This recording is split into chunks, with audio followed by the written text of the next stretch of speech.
inductee this evening is football All-American Tom Thompson from the class of 1958.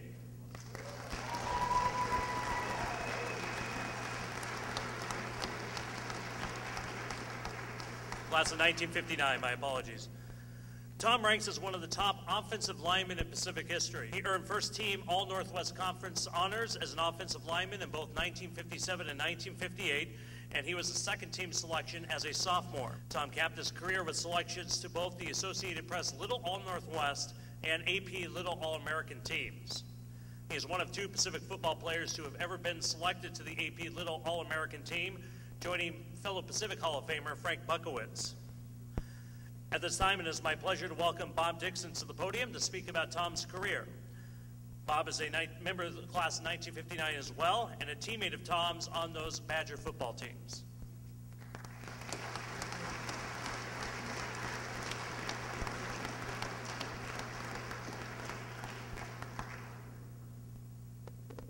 I haven't done anything like this since Speech 101, when you had to give up in front of the class to give a talk. But first of all, I'd like to congratulate all the inductees that are being inducted into the Hall of Fame tonight. I particularly want to congratulate Tom right now while he's still speaking to me. He may not be after I'm finished tonight. Well, Tom and I played 4 years together here at Pacific. I'm not going to go into all of his accomplishments, so you heard that, but I have a few stories that might enlighten the way that you look at Tom.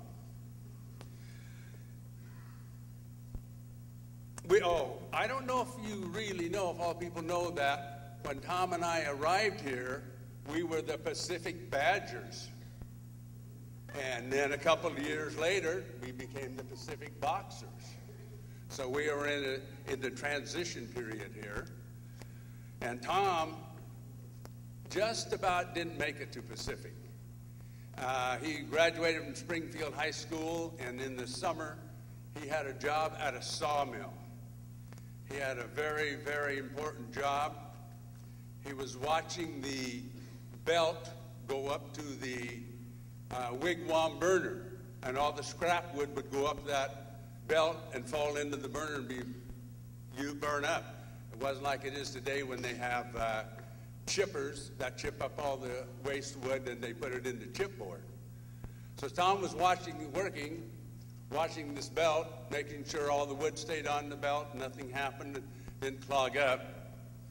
One time he must have been looking the other way because a long board, 2x4 something, came up, got caught, hit him, knocked him off his catwalk down onto this belt. Landing on his head, he's still got a scar above his left eyebrow where he hit. So he was knocked out, laying on this belt, going up to the chipper, not the chipper, but the wigwam burner. And for some reason, somebody there at the mill thought his mother should know that he was on the belt going up to the burner. So he went to her house and told her that last time I saw Tom, he was going up this belt to the wigwam burner. Well, how is he? I don't know. So Tom, about 10 feet from the end of the belt, woke up, started struggling to get off of the belt, and a guy that was working on it with him was down below, was running up the catwalk, and together they got him off the belt. He was fine. Not sure about his mother, though, but he came out of it all right. We are certainly glad that he pulled through this and ended up here at Pacific. He was known here for his speed and his toughness and how hard a hitter he was and everything.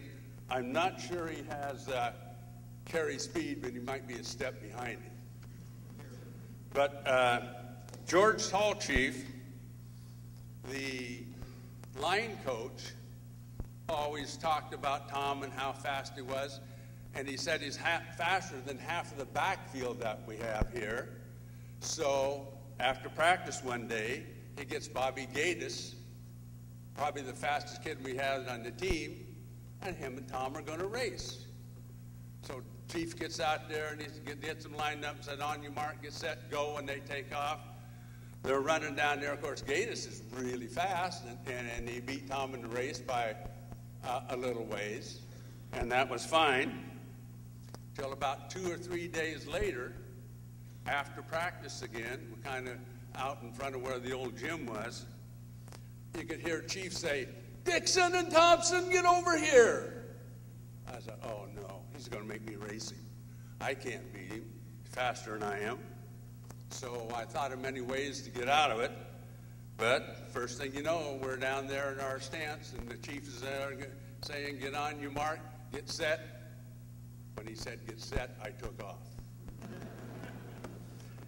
Then he says go, and Tom takes off. And I'm running, and first quarter mile I know is ahead of him.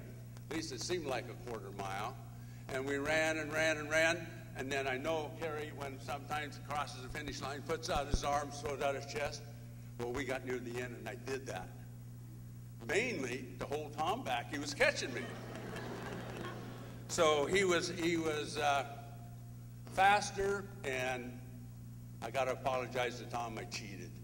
I took off way too early, but he had enough to catch up with me. Now, one day after a ball game, we were in the locker room. My dad and my uncle were also there, and they came in. I was talking to my dad and said, didn't Uncle Floyd come with you? I thought he was coming to the game today. He said, sure did. He's over talking to Tom. And he was telling Tom how much he liked him to play, how fast he was, what a good football player he was.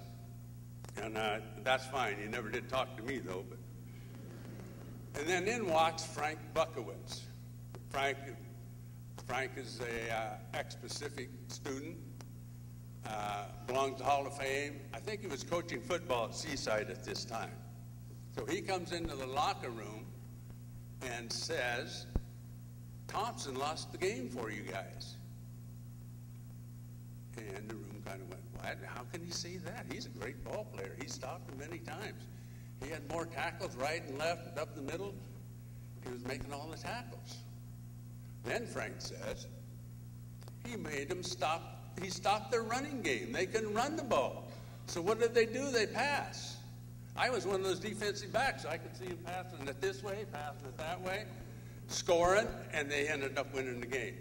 So he said if Tom hadn't stopped the running game, they wouldn't win the pass, and then they wouldn't have won. So some kind of logic. So Tom is also, I figure, a very, very hard hitter. He and the other guard we had two of probably the best guards, or if not the best, in the Northwest Conference. Tom and Chuck Peterson sitting over here. And we had plays where both the guards would pull. You were running the sweeper on the right end, they'd pull the right or the other way. So one play, and it's really good to see in the films, they take off, they call the snap number, and the ball is hiked. Tom pulls left, Chuck pulls right, and they hit head-to-head right behind the center. And they both stepped back, looked at each other, and to this day, Tom says Chuck went the wrong way, Chuck says Tom went the wrong way. But I thought they'd both have a concussion from it, but I see it all it did in later life was kept them from keeping their own hair. They were losing a little bit of it, so it must have been that hit.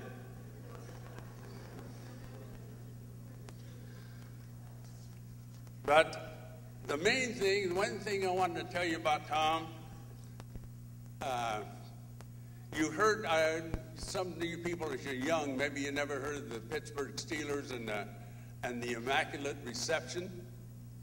When Terry Bradshaw was throwing a pass and it got battered around, and Franco Harris picked it off his shoe tops, ran in for a touchdown, so Pittsburgh won the game. And the 49ers, they have the play, they call it, when Joe Montana was throwing the ball and Dwight Clark jumped about 12 feet in the end zone and caught it, and it won the game for them. And there, I know in gymnastics, if you develop a routine that no one else does, they name it after you. The only thing I can think of is a Thomas Flair that he developed this routine. Well, Tom made a play that no one else can do or has done or I have seen. So I call that the Thompson play. We were playing out here, home game here, and I don't know who we were playing or what down it was or anything, but we stopped them, and they were going to punt. So we had to play offense and defense when I was playing here. So I was about 20 yards back in the line of scrimmage, and the two receivers behind me were the ball returners, and I was just a blocker for them. Well, the center for the other opposing team snaps the ball. It goes back, the kicker gets it, goes through his motion, kicks the ball. I looked in the air. Where'd it go? I can't see it. So I looked back down at the kicker, and I see Tom there beside him, and he's running the other way, running behind him. I said, well, Tom must have blocked the punt. He's chasing it down. He's going to get it. So then I tried to get down there to see what was going on, and Tom keeps running and running and running. Finally, he crosses the goal line. The referee raises his hand. Touchdown. The ball that the guy was kicking never hit the ground. Tom got through the line, got to the guy at the same time he was punting the ball, grabbed it off his foot, and ran for the touchdown.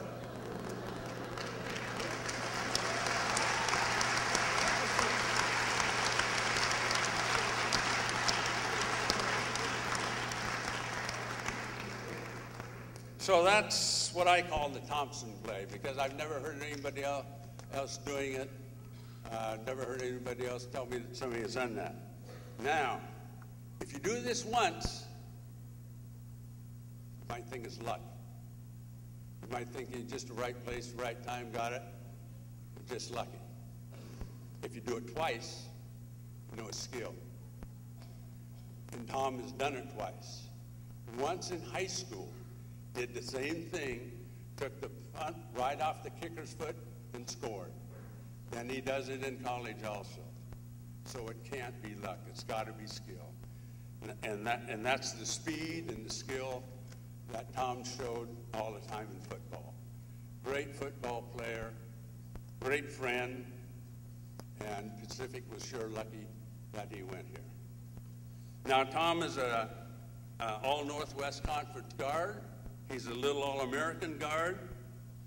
And now he's a member of the Pacific Athletic Hall of Fame. A very deserving honor for a real nice guy.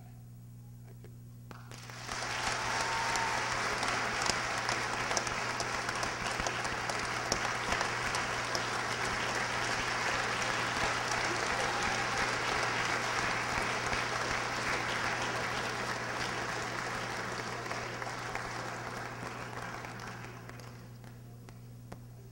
I want to say congratulations first to the other inductees tonight.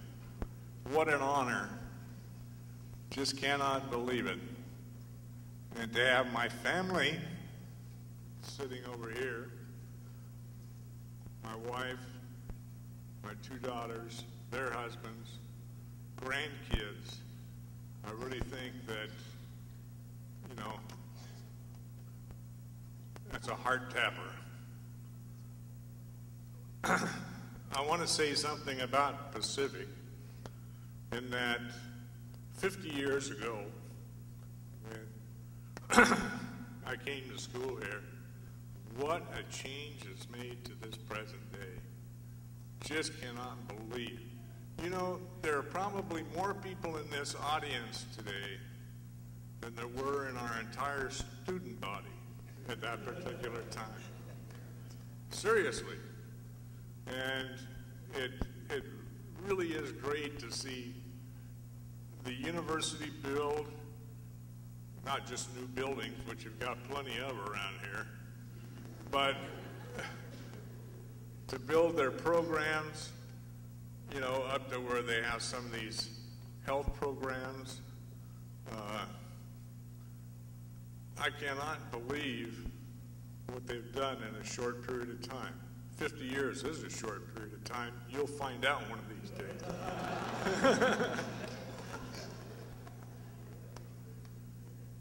But I would like to thank Bob for his introduction. I would like to thank the faculty members that are here and our president. By the way, she is a backer of Special Olympics, of which I was the president of Special Olympics in Oregon in 1985, I believe it was. What a terrific job they do. I hope some of you someday have the opportunity to work with handicapped or disadvantaged kids to the degree that they need that help in order to survive themselves. So if you ever have a chance, Special Olympics is a way to go. I can't think of anything bad to say about Bob, but I do thank him for what he talked about tonight. One more time, if you have a chance to work with these handicapped and disadvantaged kids through the Special Olympics program, they need the help, you can give it. Thank you.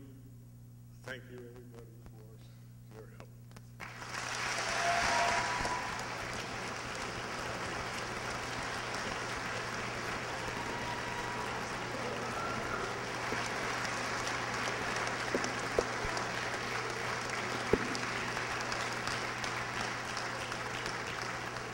Ladies and gentlemen, it is our honor to induct Tom Thompson into the Pacific University Athletic Hall of Fame in the category of athlete.